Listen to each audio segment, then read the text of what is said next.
Pariwisata dan Ekonomi Kreatif Sandiaga Uno mengklaim posisi ekonomi Indonesia di tengah ancaman resesi masih stabil dan aman. Pertumbuhan ekonomi diyakini masih mampu melaju di atas 5% dan daya beli masyarakat di sektor pariwisata serta ekonomi kreatif juga terjaga. Nah, untuk mengetahui lebih lanjut mengenai persiapan resesi, kita sudah terhubung dengan Menteri Pariwisata dan Ekonomi Kreatif Sandiaga Uno. Selamat malam, Pak Sandi. Selamat malam dari Jeddah. Kami kebetulan sedang bertugas dan terima kasih iNews malam sudah mengundang kami untuk berbincang mengenai ekonomi. Iya, baik. Mas Menteri ya biasanya disapa kalau Pak Sandi ini ya. Pak Sandi minta waktunya sedikit untuk berbincang-bincang di tengah kesibukannya juga di Arab. Apalagi ini juga lagi transit di Jeddah untuk kembali ke Jakarta. Ya betul, baru saja menyelesaikan rangkaian kegiatan yang berlangsung di Riyadh mengenai Global Summit dari World Travel and Tourism Council, dan juga Indonesia mendapatkan satu kesempatan memaparkan bagaimana kita bisa menaikkan tingkat indeks pariwisata kita ke posisi yang 12 peringkat naiknya, mengalahkan Malaysia, Thailand, dan Vietnam yang fokus pada pariwisata berkualitas dan berkelanjutan. Sepanjang tahun ini tentunya sibuk sekali, apalagi di akhir tahun 2022 hanya tinggal 1 bulan lagi. Namun juga saat ini kan resesi juga sudah di depan mata nih Pak Sandi. Tahun 2023 disebut Indonesia akan memasuki masa resesi. Tapi sebelumnya juga Pak Sandi tetap optimistis terhadap resesi ini. Tapi apakah ada dampaknya begitu terhadap pariwisata? Jadi kita perlu tempatnya pada klarifikasi ya, bahwa Indonesia diprediksi akan tetap bertumbuh. Tahun ini angka pertumbuhan kita di triwulan ketiga menunjukkan pertumbuhan yang sangat kuat dan berkualitas. Tahun depan 97% dari konsensus analis menyampaikan bahwa Indonesia bebas dari zona resesi.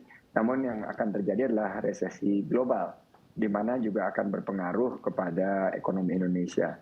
Oleh karena itu kita harus bersiap-siap diri, karena kita di dalam momentum kebangkitan ini harus cepat mengkonversi beberapa potensi yang hadir setelah G20 di Bali yang super sukses untuk menciptakan investasi-investasi baru di 3 pilar utama pertumbuhan ekonomi kita, yaitu di digitalisasi, juga di sustainability atau keberlanjutan lingkungan, termasuk transisi energi, dan juga di bidang kesehatan. Iya, sejauh ini kan tentu optimis dan sudah punya antisipasi tersendiri. Lalu, tapi apa nih yang bisa menyelamatkan Indonesia dari jurang resesi selain yang Pak Sandi omongkan tadi? Ya, pertama adalah Gerakan Nasional Bangga Buatan Indonesia. Kita harus tetap mengedepankan kekuatan ekonomi domestik kita. Di sini peran UMKM sebagai pencipta 97% lapangan kerja akan sangat terbantukan jika Gerakan Nasional Bangga Buatan Indonesia dan beli produk kreatif lokal ini akan terus kita gaungkan di 2023 dengan target pencapaian onboarding dari para UMKM di ekonomi digital itu mencapai di atas 30 juta dari total 60 juta lebih UMKM yang kita miliki. Yang kedua, Gerakan Nasional Berwisata di Indonesia aja. Saya datang di Kerajaan Saudi Arabia atas undangan dan juga melihat peluang bahwa kita bisa menarik investasi-investasi di beberapa destinasi super prioritas kita. Baik Pak Sandi, ini langkah-langkahnya sudah banyak, bakal jadi tahun yang sangat sibuk juga di sisa masa jabatannya sebagai Menparekraf, tapi harus diingat juga tahun 2023 sudah jadi tahun politik. Nah, ngomong-ngomong soal tahun politik, sudah ada panggilan kah Pak untuk menjadi pemimpin nasional, jadi calon presiden nanti di perhelatan Pilpres 2024?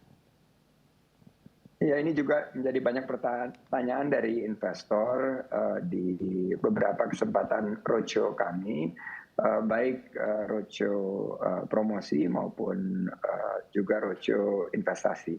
Jadi yang dapat kami sampaikan bahwa pembangunan yang telah dilakukan Indonesia, terutama 8 tahun terakhir di bawah kepemimpinan Bapak Presiden Jokowi, telah memasuki masa akhir dari pemerintahan.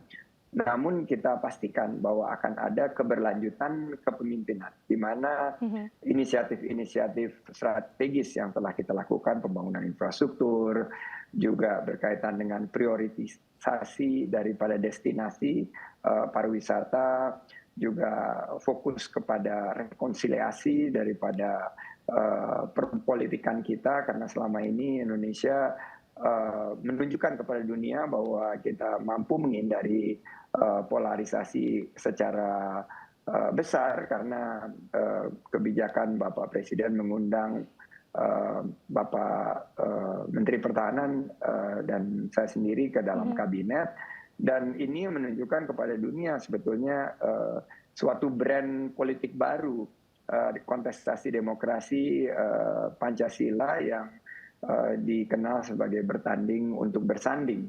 Nah, ini yang memberikan rasa aman dan nyaman bagi para investor, tapi tentunya ini yang perlu kita jaga, momentum dan kepercayaan internasional kepada Indonesia. Ini perlu kita jaga, dan ini akan berproses sampai Oktober tahun depan.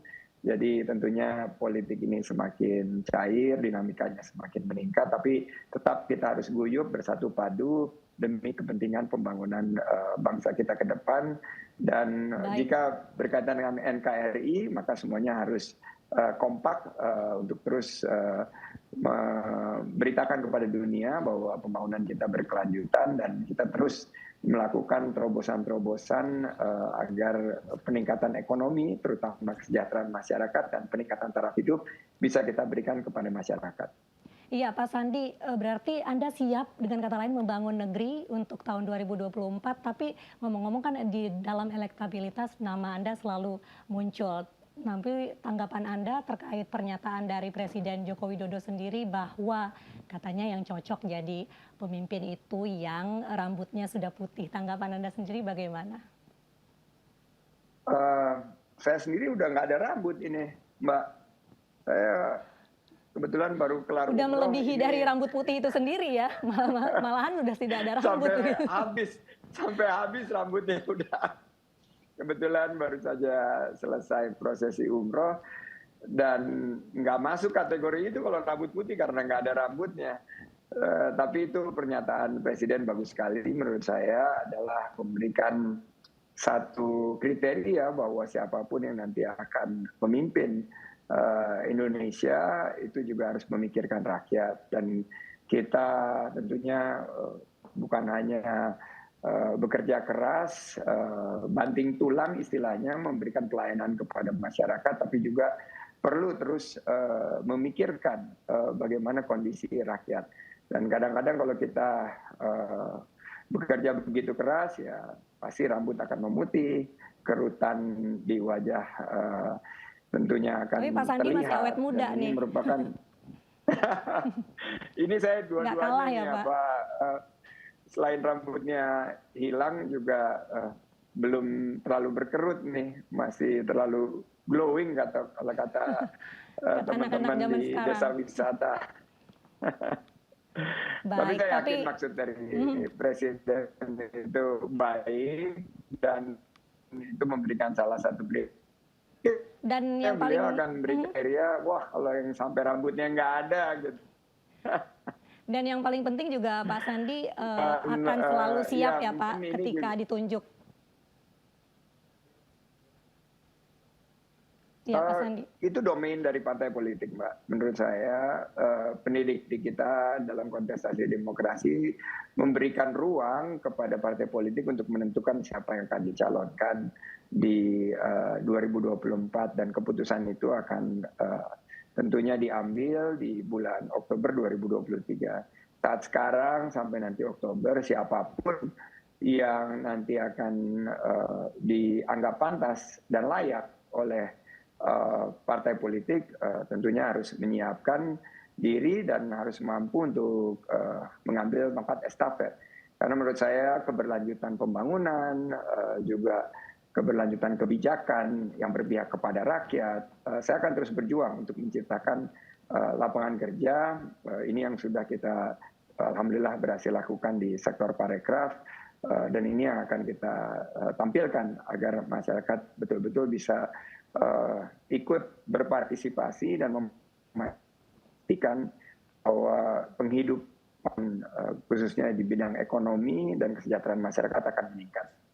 Baik, terima kasih banyak Pak Sandiaga Uno, Menparekraf, atas waktunya di iNews Malam, dan sukses selalu dengan langkah-langkah yang akan dilakukan sampai sisa jadi Menparekraf. Terima kasih Pak Sandi, selamat malam.